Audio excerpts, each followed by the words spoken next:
കേന്ദ്ര election commission voter പട്ടികയിലെ ചില തെറ്റുകൾ ചൂണ്ടിക്കാട്ടി ആയിരക്കണക്കിന് വോട്ടർമാർക്ക്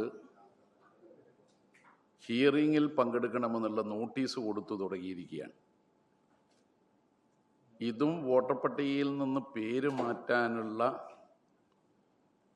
ഒരു ഗൂഢാലോചനയാണെന്ന് സംശയിക്കേണ്ടിയിരിക്കുന്നു. ഓരോ ജില്ലയിലും 1.5-2 ലക്ഷത്തോളം വരുന്ന ആളുകൾക്കാണ് BLOമാർക്ക് വാട്സപ്പിലൂടെ മെസ്സേജ് നൽകിക്കൊണ്ട് വോട്ടർ പട്ടികയിലെ തെറ്റുകൾ ചൂണ്ടിക്കാട്ടി ഹിയറിംഗിൽ പങ്കെടുക്കണമെന്ന് വോട്ടർമാരെ ബുദ്ധിമുട്ടിക്കും വിധത്തിൽ നോട്ടീസ് അയച്ചു തുടങ്ങിയത്. നേരത്തെ 24 ലക്ഷത്തോളം വോട്ടർമാരുടെ പേരുകൾ നിലവിലുള്ള വോട്ടർ പട്ടികയിൽ നിന്ന് നീക്കം ചെയ്തിരുന്നു. അതിൽ മരണപ്പെട്ടവരുടെ കാര്യം എല്ലാവർക്കും മനസ്സിലാക്കാൻ കഴിയുന്നതേ ഉള്ളൂ. 6,49,000 വോട്ടർമാരുണ്ട്. മറ്റുള്ളവരുടെ കാര്യത്തിൽ കണ്ടെത്താൻ കഴിയാത്തവ എന്ന നിലയിലാണ് വോട്ടർ പട്ടികയിൽ നിന്ന് ഒഴിവാക്കപ്പെട്ടിട്ടുള്ളത്. അതുതന്നെ ഇപ്പോൾ പലരും വോട്ടർ പട്ടികയിൽ പേരുൾപ്പെടുത്തുന്നതിനു വേണ്ടി രേഖകൾ സഹിതം അപേക്ഷ സമർപ്പിക്കുകയാണ്.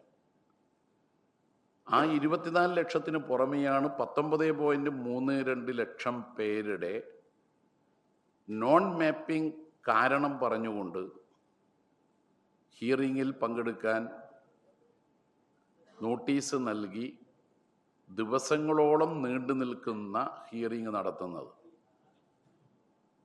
അതിനു പുറമെയാണ് ഏതാണ്ട് ഒരു 14 ലക്ഷത്തോളം വരുന്ന ആളുകൾ വിവിധ ജില്ലകളിൽ നിന്ന് ഹിയറിംഗിൽ പങ്കെടുക്കണമെന്ന് പറഞ്ഞുകൊണ്ട് നോട്ടീസ് ലഭിച്ചിരിക്കുന്നത്. ഇത് അസാധാരണമായ ഒരു നടപടിയാണ്. വോട്ടർ പട്ടിക തയ്യാറാക്കുന്നത് കേന്ദ്ര ഇലക്ഷൻ കമ്മീഷനാണ്. അതിൻ്റെ ഭാഗമായി സംസ്ഥാനത്ത് ചീഫ് ഇലക്ടറൽ ഓഫീസർമാരുണ്ട്. ജില്ലകളിൽ ജില്ലാ രജിസ്ട്രേഷൻ ഓഫീസർമാരുണ്ട്. അത് ഡിസ്ട്രിക്ട് കലക്ടർമാരാണ്. അതിൻ്റെ കീഴിൽ ഡെപ്യൂട്ടി കലക്ടർമാരും അതിൻ്റെ സംവിധാനവുമുണ്ട്. ഇത്തവണ പതിവിൽ നിന്ന് വ്യത്യസ്തമായി ഇലക്ടോറൽ രജിസ്ട്രേഷൻ ഓഫീസർമാർ EROമാർ എല്ലാ അസംബ്ലി മണ്ഡലങ്ങൾക്കും നിശ്ചയിച്ചിട്ടുണ്ട്. അതിനു പുറമെ AEROമാരുണ്ട്, ബൂത്ത് ലെവൽ ഓഫീസർമാരുമുണ്ട്.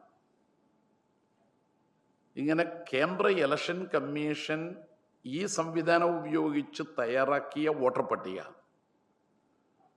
ആ പട്ടികയിലെ തെറ്റിന് ശിക്ഷ വോട്ടർമാർക്ക്,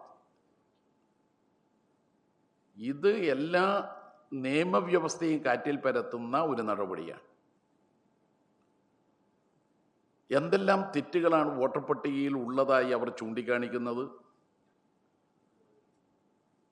മെയിൽ എന്നതിന് പകരം ആൺ എന്നതിന് പകരം ഫീമെയിൽ എന്നായിപ്പോയിട്ടുണ്ട്, പെൺ എന്നായിപ്പോയിട്ടുണ്ട്.